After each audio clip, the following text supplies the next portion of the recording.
Hi, I'm Amanda, an English major from the College of the Holy Cross.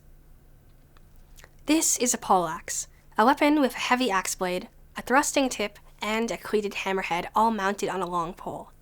It was made in Northern Europe, possibly near Brussels in the 1400s. While it gleams with brass inlay, don't be fooled by its opulence, for it is a deadly weapon, capable of brutal violence. When used by a knight, it could damage armor, fracture bone, or even cleave through an opponent's skull.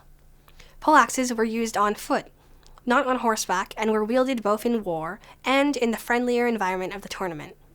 And they were capable of penetrating armor, so you do well not to end up on the wrong end of one of these.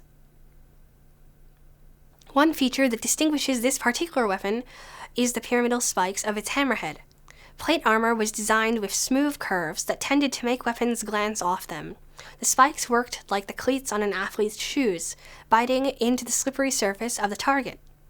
This weapon could have been used by a knight to pierce through the gaps in an enemy's plate armor in mortal battle, to deliver a death blow at the end of a fight, or to defeat an opponent on foot during a friendly tournament. The multiple uses of this weapon speak to the chivalric and military culture of the 1400s, a culture that crossed the patchwork political boundaries of feudal Europe. While this pollaxe was capable of dealing deadly blows, it was also a work of art. Note the fine tracery that embellishes the steel head, featuring trefoil and quatrefoil motifs, the three-lobed and four-lobed shapes, executed in open-work cutouts and in gleaming brass inlay, recalling the style of Gothic cathedrals.